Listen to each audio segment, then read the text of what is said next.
In this video I'm going to show you how to do a mist coat on a newly plastered wall like this. The whole room has been plastered and I've gone around the whole room with a scraper very lightly, just like that, just getting rid of any imperfections. I've put my hand over the wall like this just to check that there's no obvious signs of any imperfections or bumps. Hopefully there shouldn't be because we've got a tip-top plasterer. If there are, then the mist coat will also show that up before you do your final coat. So, what is a mist coat and why do we use it? Well, essentially, it's a mix of matte emulsion paint with water, the ratio of which varies. I'll go into that in a second. The reason we do it is to seal the walls when you've got fresh plaster. The water soaks into the plaster and it allows the paint to adhere to the walls much better than if you were just to paint the emulsion straight on there. If you did, over the course of time, the emulsion is going to peel off. There's a lot of debate over the internet on various forums about what ratio you use for a mist coat. Now, I'm going to be using a 50-50 mix. This paint is quite a good quality paint. I've used it before, I've done a mist coat with it before, and 50-50 seemed to work. If you've got a cheaper paint, maybe one of the own brands, B&Q own value paint, or Screwfix, Wix, whichever, then I would maybe go for 70-30. So 70 paint, 30 water, okay? Because otherwise it is going to get too runny, because those are quite thin paints anyway. First thing to do is get your paint, give it a quick stir. I'm using a good old-fashioned stick.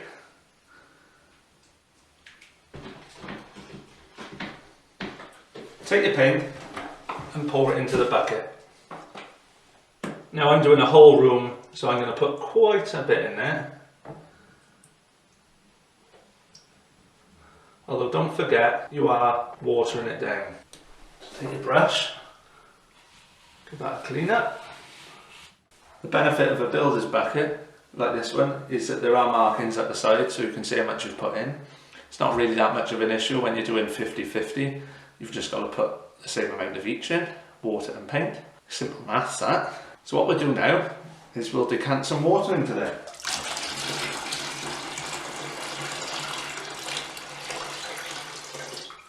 I'm going to put a little bit more in, only a touch. There you go. Just a little dribble just to bring that up.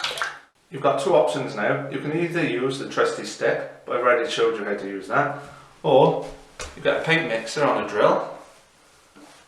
Slowly at first, and mix it up.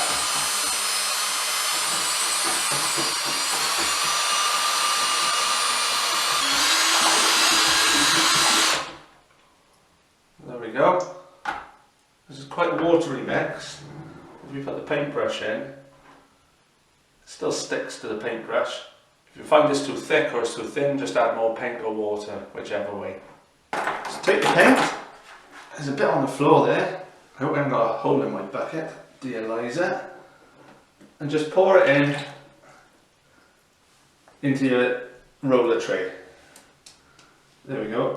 Hopefully that's not a hole. I've got my glasses on so I don't get paint in my eyes. You can wear gloves if you want.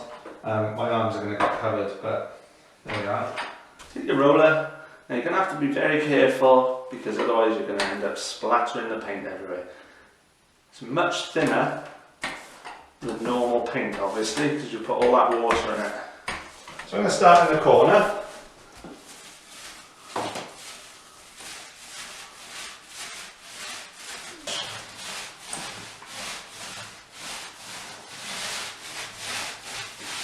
Spread it nice and thin, otherwise you're going to end up without a smooth finish.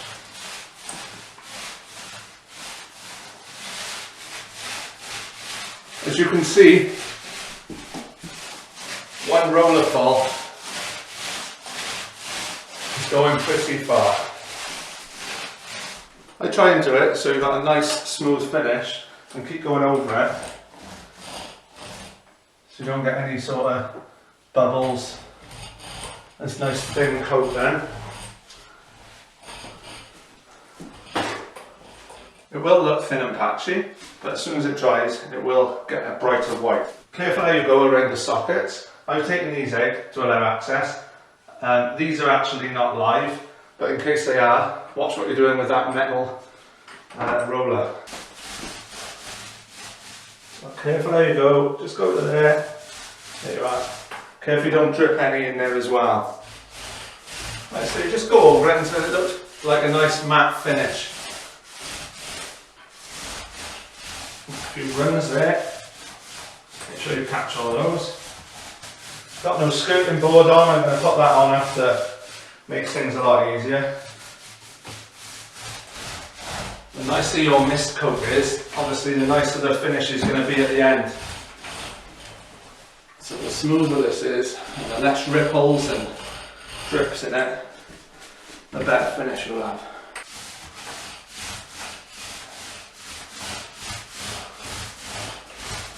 Okay, what I've got here as well is a corner roller, as the name suggests. It's for doing in the corners. Now that's perfect when you've got the same colour in opposite corners. So just roll that in as you would normally. It's just like a normal roller, and then just run that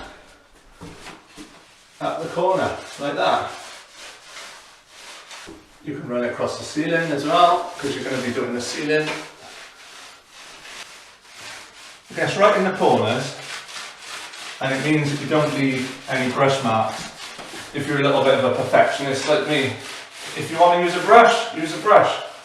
Some people don't worry, but I don't like the marks it leaves. So there we go, job's a good one. That's how to mist coat a freshly plastered wall. Now it does look a little bit patchy at the moment, but as that dries, that will go a lot whiter, and then it'll be a nice coat to paint over your top coat on. You need to do another 2 coats of your final colour, whatever you choose that to be. If you like the video, give it a thumbs up. If you've got any comments or questions, leave them in the box below. And don't forget to subscribe to the channel.